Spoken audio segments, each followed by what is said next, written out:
జై గురుదేవ దత్త. శ్రీ గణేశాయ నమః. శ్రీ సరస్వత్యై నమః. శ్రీ గురుభ్యో నమః. గురుచరిత్రలోని 14వ అధ్యాయము అధికారుల వేధింపుల నుండి విముక్తి పొందడానికి చదవవలసినటువంటి గొప్ప అధ్యాయము.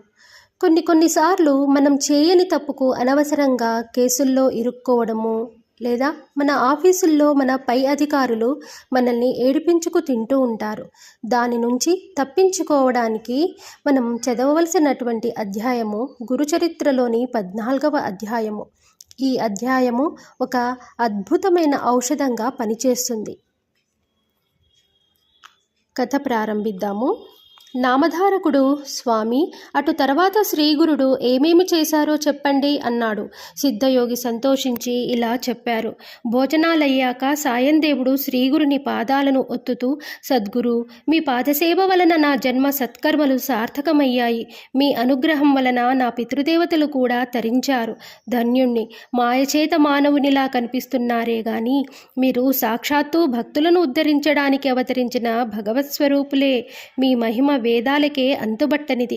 అట్టి మీకు సేవ చేసే అవకాశం నాకు అనుగ్రహించి నా వంశాన్నే పావనం చేశారు. కానీ నాదొక విన్నపమున్నది. ప్రస్తుతం నేనొక కష్టంలో ఉన్నాను. వేరే దారి లేక నేనొక యవనరాజు సేవలో ఉన్నాను. అతడు నరరూప రాక్షసుడు. అతడు ప్రతి సంవత్సరము ఒక బ్రాహ్మణుని చంపుతాడు. నన్ను బలివ్వాలని తలిచి అంతకుముందే నాకు కబురు పంపాడు. నేనిప్పుడు అతని వద్దకు వెళ్ళాలి, తప్పదు. నన్ను మీరే కాపాడాలి అన్నాడు. శ్రీగురుడు అతని తలపై చేయి పెట్టి ఆశీర్వదించి, నాయనా, భయపడకు. ఆ యవనుడు నిన్నేమీ చేయలేడు. భగవంతుడు సర్వానికి యజమాని. నీవు అతడి చేత సత్కరింపబడి సంతోషంగా తిరిగి వస్తావు. నీవు వచ్చేదాకా మేమిక్కడే ఉంటాము. దీర్ఘాయుష్మాన్ భవ అని పంపారు. సాయందేవుడు శ్రీగురుని మాటలు విని సంతోషంతో యవనరాజు వద్దకు వెళ్ళాడు. తాను కబురంపగానే రాకుండా ఆలస్యం చేసినందుకు కోపంతో రాజు అతనిని చూస్తూనే లోపలికి వెళ్ళిపోయాడు. సాయందేవుడు భయంతో శ్రీగురుని ధ్యానించాడు. అంతఃపురంలోకి వెళ్ళిన యవనుకి అంతలోనే నిష్కారణంగా భయము, చనిపోతున్నంత బాధ కలిగి స్పృహ తప్పి పడిపోయాడు. అప్పుడు అతనికి ఒక స్వప్నం వచ్చింది. ఒక బ్రాహ్మణుడు అతనిని ముక్కలు ముక్కలుగా కోస్తున్నట్లు కనిపించి విపరీతమైన బాధ కలిగింది. అతనికి స్పృహ వచ్చేసరికి తాను చేస్తున్న హింస ఇతరులకు ఎంత బాధాకరమో తెలిసి వచ్చింది. పశ్చాత్తాపంతో అతడు బయటకు వచ్చి సాయందేవుని పాదాలపై పడి, అయ్యా, మిమ్మల్ని నేను పిలిపించలేదే, మీరు ఇంటికి వెళ్ళవచ్చు అని వస్త్రభూషణాదులతో ఘనంగా సత్కరించి పంపాడు.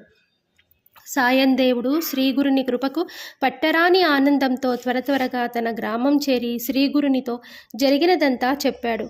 ఆయన సంతోషించి, నాయన, మేము పుణ్యతీర్థాలు దర్శిస్తూ దక్షిణ దిక్కుగా వెళ్తాము అన్నారు. అతడు నమస్కరించి, స్వామి, నాకు మీరు ప్రసాదించిన ఈ జీవిత శేషాన్ని మీ సేవకే అంకితం చేస్తాను, అనుగ్రహించండి. మీ పాద సన్నిధి విడిచి బ్రతకలేను. నన్ను విడిచిపెట్టి వెళ్ళవద్దు. నేను కూడా మీ వెంట వస్తాను అని వేడుకున్నాడు. శ్రీగురుడు, నాయనా, నాకు ఆత్మసంపర్పణం చేసుకున్నావు. నీ అభీష్టం నెరవేరుతుంది.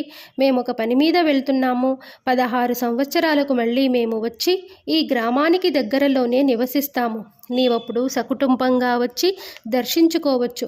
అంతవరకు ఇక్కడే సుఖంగా ఉండు అని ఆశీర్వదించి శిష్యులతో కలిసి పాదచారి అయి అనేక పుణ్యక్షేత్రాలు దర్శిస్తూ వైద్యనాథం చేరారు.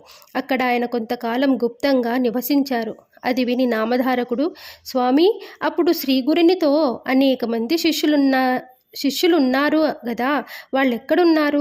శ్రీగురుడు అక్కడ గుప్తంగా ఉండి ఏమి చేశారు అని అడిగాడు. శ్రీ దత్తాయ గురవే నమః. శ్రీ శ్రీపాద శ్రీవల్లభాయ నమః. శ్రీ నృసింహ సరస్వత్యై నమః. జై గురుదేవ దత్త. దిగంబర దిగంబర శ్రీపాద వల్లభ దిగంబర. ఔదుంబర ఔదుంబర నృసింహ సరస్వతి ఔదుంబర. శ్రీపాదరాజం శరణం ప్రపద్యే. శ్రీపాదరాజం శరణం ప్రపద్యే. జై గురుదేవ దత్త.